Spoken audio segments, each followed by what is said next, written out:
What are the probabilities of successful project management in a company? 5 out of 5, 4 out of 5, 3 out of 5? No. 1 in 5. Only 1 in 5 transformation project is successful in companies. And yet, project management and the resulting transformation process are inevitable.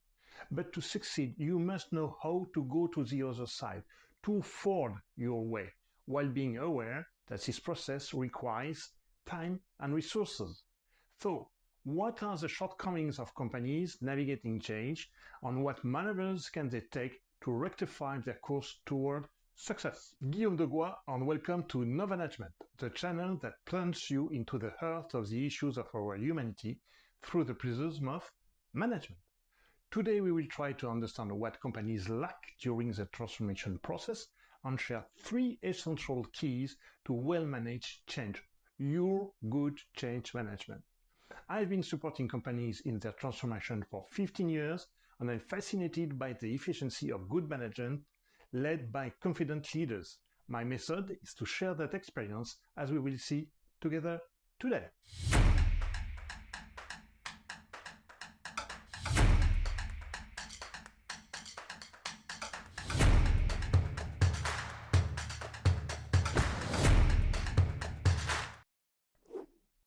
According to many studies, which links are provided down below in the description, the overall conclusion is that only 1 project of change out of 5, as small as it is successful. That's only 20%. Mark Langlet, the CEO of PMI, Project Management Institute, shared with us the efficiency gains of a well-conducted change. In your opinion, single, double, triple, 5 times, 10 times, 21, a factor 21. I leave you to think with the 21. This means that the current company, perhaps yours, is at 5% efficiency compared to a company which works well. In other words, this current company would need 21 times more energy to achieve the same result. And every 20 seconds, organizations around the world lose $1 million. $3 million are lost every minute. So, the poor conduct of your project definitely have undesirable effects for you and your company. And you, what's that last thing you wanted to do that went wrong? What is the project that you tried to achieve but did not succeed? And what were the effects, the consequences? Feel free to share your experience in the comments. In companies, this effect can manifest in different ways. First, companies don't move towards sustainability, don't adapt to their market, lose ground, and they don't achieve their change. They stay glued in their original state, which was uncomfortable because they initially considered to change. And as they don't achieve this, they stay and are not connected as they expected to their market. Secondly, there are financial loss. All what had been invested are just costs. And 3, there are loss of commitment at all teams level. Now, let's go back to the origin of change to understand the mistakes of companies and the solution we can put in place. Hi Guillaume, I have a few questions for you. First of all, what is change? Thank you for your question, Loan. Simple definition of change is a transition from one state to another in physical, emotional, statutory, for example. Any change starts with a frustration that will raise a question. I don't understand. You say that the change comes from frustration and then from the question. But for example, in my company, my boss may ask me to change my working methods, but this change wasn't born from my own frustration or from a question on my side. Can we still talk about change? Absolutely, it's a change. There are 2 types of change. The suffered one, that you endure, and the wanted change, the one you initiate. And you face in your company a suffered change wanted by your boss. The suffered change is initiated by external factors, in your case, your boss. Therefore, without control. It's a transformation under duress. We don't have control over it, like time. That's what we control the least. Many examples: climate disasters, law decrees, competitors. In short, what you will find in the T of the SWOT matrix. We will talk about it right after. We have systematically suffered change in business due to fear management, and we could avoid them that makes me an ideal transaction with the desired change. For example, a transfer of business is suffered by a part of the stakeholders and wanted by another part of the stakeholders. The misunderstanding of this factual situation leads to tremendous losses. The desired or wanted change follows a question, the prior analysis of the need. It's followed by the willingness to transition, its anticipation. There is a first point of pain. We say to ourselves that we would like to change. We imagine ourselves without this point of pain, and we put ourselves into action. For example, changing our lifestyle, moving, pushing a new product on the market, exploring a new way in research and development, etc., etc. And I strongly recommend you the SWOT, strengths, weaknesses, opportunities, and threats matrix. This matrix is really helpful to analyze the risks of your change. It's an excellent tool for wanted change. But our brain doesn't like change and resists. Change creates anxiety, it challenges our habits and skills. Our brain varies resistance intensity depending on the context. The symptoms are inherent to each and every one and each and every company. The only common thing is that we need to follow the morning curve. And why do companies fail? This is due to several factors. First one, an impertinent investment many times. Some companies don't invest enough in their project or do it in the wrong way. They end up with resistance and low commitment. What do you mean by resistance? This means that companies are facing a lot of difficulties that they can't handle, as in many projects. And as they don't invest enough to solve them, they remain weak. They don't strengthen their resistance.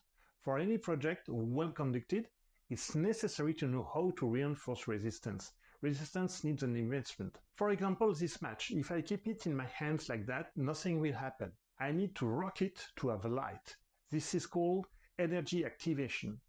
Change is therefore achieved in stages that should be taken into account. Every transformation requires an activation investment. So this is our first key. Making a successful transformation is like fording a river. We need to anticipate how high we are going to get wet and how long we are going to stay wet. And bear in mind that if we back out, we'll just be back at our former place, but wet. This is one of the aspects I discuss with financiers, sizing the investment. Analyze the period of impact on profitability before making the change, to avoid going back at the middle of the fall. Follow our anti-falling process, analyze and then invest. This involves choosing the right KPI. So to summarize, the first main point of vigilance is to anticipate the investment baked into a good KPI. What will be the second main cause of failure in transformation processes? The second main cause of failure in transformation processes is already the main point of failure: lack of listening and communication. Project management is organized around a triangle: cost, time, and quality. From experience, project failures are never related to a technical problem. It's always a human problem, and more particularly, a problem of communication and transparency. But for a lack of budget, for example, the problem here is technical, not human. If we go to the heart of the problem, no.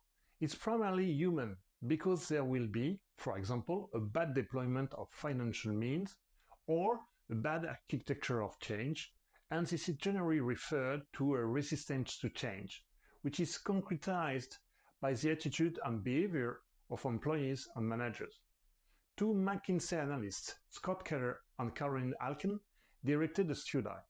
For them, in general, the failure of many of the change management comes from the mismatch between the change projected by the managers and the impacts of the change of the employees and the other managers, just like taking into account their need of change.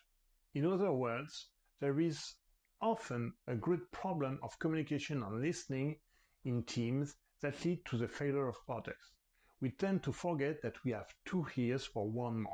What goes in connection with our second key: be attentive to others and accompany them in their morning curve. What is this curve and why will the notion of morning apply in business?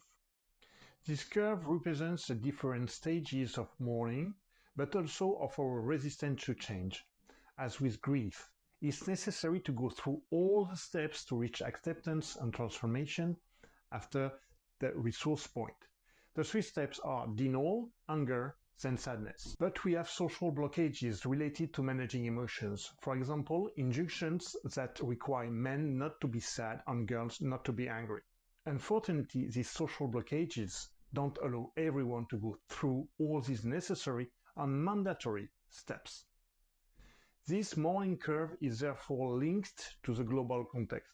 Its shape is also specific to each individual in our ability to accept or even initiate change.